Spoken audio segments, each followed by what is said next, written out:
As Jonah Berger reveals in his eye-opening book, Invisible Influence, 99.9% of all our decisions are shaped by social influence. That's right.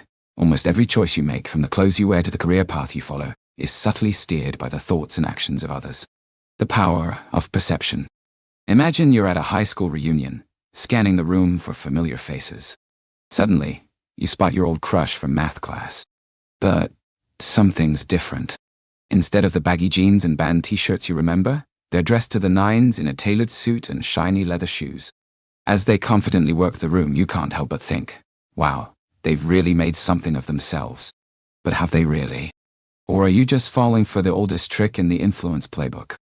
You see, as much as we'd like to think we're rational beings who make decisions based on objective facts, the truth is that our perceptions are heavily swayed by superficial cues. Researchers have found that everything from a person's clothing to their facial expressions can dramatically alter how we judge their personality, competence, and even their leadership potential. In one study, business people were shown photos of two men, one dressed in a tailored suit and the other in casual street clothes. When asked to rate each man's success and intelligence, participants overwhelmingly favored the well-dressed man, even though they had no other information about him.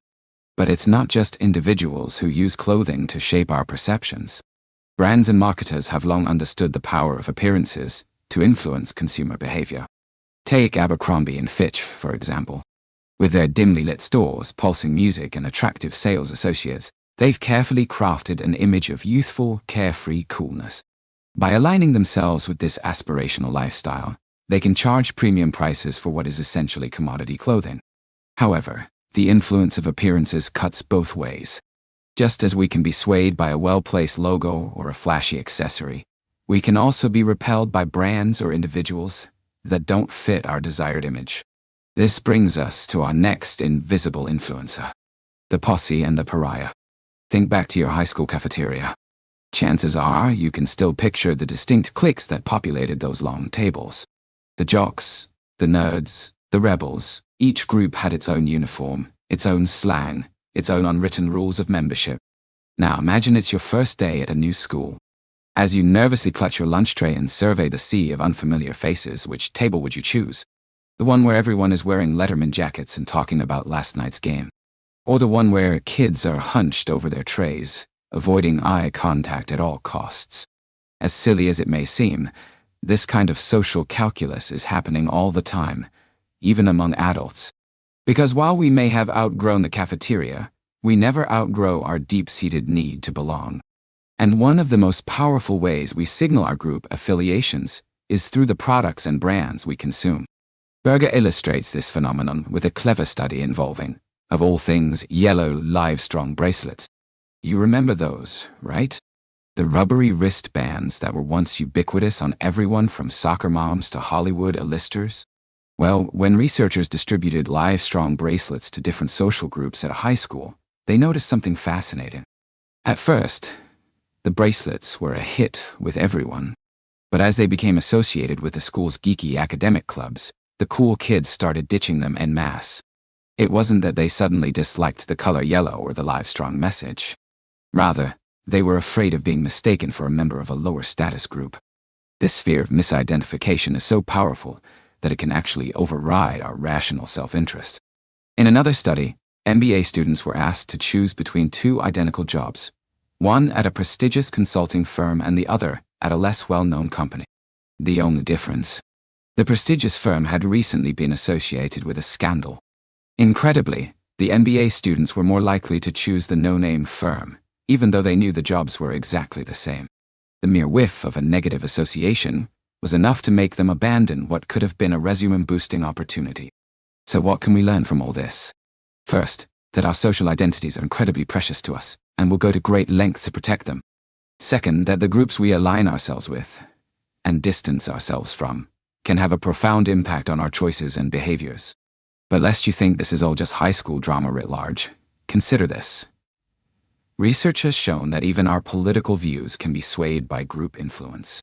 In one study, liberals and conservatives were asked to evaluate a welfare policy that they would normally oppose based on their ideological leanings. But when told that their own party supported the policy, they suddenly found it much more appealing. The lesson here is clear. If you want to change hearts and minds, don't just focus on the message. Focus on the messenger and the social identities they represent. The Goldilocks Effect. Have you ever noticed how the most popular songs tend to sound kind of familiar? Like you've heard them somewhere before? Even if you can't quite put your finger on it? It's not just your imagination. Research has shown that we're drawn to things that strike a balance between the comfortably familiar and the excitingly novel. Not too hot, not too cold, just right. Berger calls this the Goldilocks Effect, and it crops up in all sorts of surprising places. In one study, researchers analyzed the chord progressions of popular songs over several decades. They found that the most successful tunes tended to have a mix of familiar and unexpected elements. Too much familiarity, and the song sounded generic. Too much novelty, and it felt inaccessible. But the Goldilocks Effect isn't just about music. It's a fundamental principle of human psychology that shapes everything from the products we buy to the people we befriend. Take fashion, for example. Each season, designers must walk a tightrope between serving up the comfortingly recognizable and jolting us with the daringly new. If they lean too far in either direction, they risk alienating their customers. The trick is to find that sweet spot where the familiar and the fresh collide in just the right proportions. The same goes for interpersonal relationships. Studies have shown that we tend to be drawn to people who are similar to us in some ways, but different enough to keep things interesting. Too much similarity and the relationship feels stale, too many differences and it becomes strained. But perhaps the most intriguing application of the Goldilocks Effect is in the realm of innovation. Many of the most groundbreaking inventions and ideas in history have been those that took something familiar and gave it a novel twist. Consider the iPhone. When it first launched in 2007, it wasn't a completely new concept. Cell phones and even smartphones had been around for years. But by combining the functionality of a phone, a music player, and a web browser into one sleek, user-friendly package, Apple created a device that felt both comfortably recognizable and thrillingly new. The lesson for innovators is clear. Don't just think outside the box. Find a way to connect your big, audacious ideas to something people already know and love. By striking that perfect balance between the alien and the intimate, you can create something that truly resonates. The social side of motivation. Imagine you're at the gym, slogging through your usual workout routine. Your muscles are burning, your lungs are heaving, and you're starting to wonder why you even bothered to come. Suddenly, a fellow gym-goer hops on the treadmill next to you and starts jogging at a brisk pace. Do you A. Ignore them and continue at your own pace? B. Slow down, take a breather? C. Speed up to match their tempo? If you're like most people, you probably picked C, and you're not alone. Studies have shown that the mere presence of others can have a powerful impact on our motivation and performance.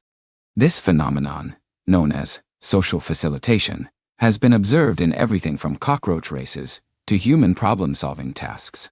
In one classic experiment, researchers found that cyclists pedaled faster when racing against others than when riding alone, even if they weren't directly competing.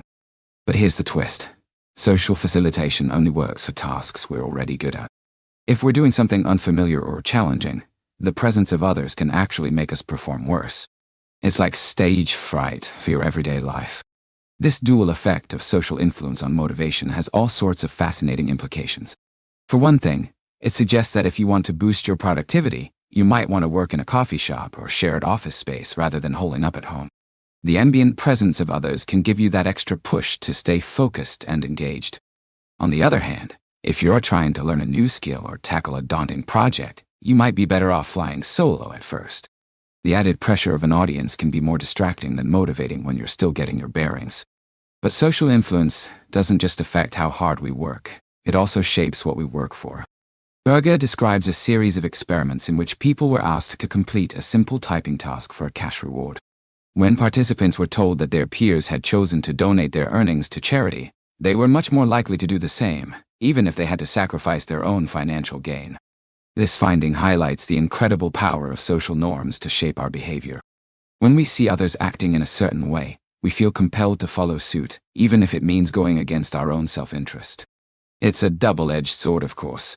Just as social influence can inspire us to be our best selves, it can also pressure us to conform to less than ideal standards. The key, then, is to be mindful of the social forces that shape our motivation and to use them strategically. Surround yourself with people who inspire you to be better, but don't be afraid to retreat into solitude when you need to focus. Embrace the power of positive peer pressure, but resist the temptation to blindly follow the herd. By now, it should be clear that social influence is not some minor footnote in the story of human behavior. It is the very ink with which that story is written. From the brands we buy to the beliefs we hold, from the goals we pursue to the people we become, we are all profoundly shaped by the invisible forces of those around us. But as Berger so eloquently reminds us, this is not a prison sentence. It is an opportunity. By understanding the complex dance of social influence, we can learn to lead rather than follow.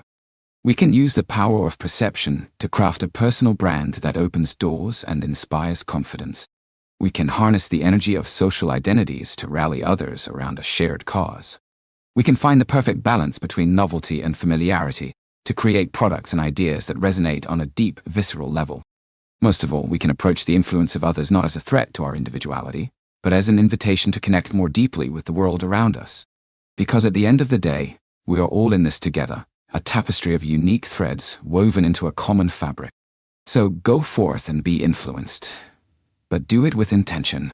Let the wisdom of others guide you, but never lose sight of your own true north. And remember, as you navigate the currents of social influence, that you too have the power to steer the ship. In a world where 99.9% of our decisions are shaped by others, the ultimate act of rebellion is to choose your influences wisely. So surround yourself with people who lift you up, challenge you to grow, and inspire you to be your best self.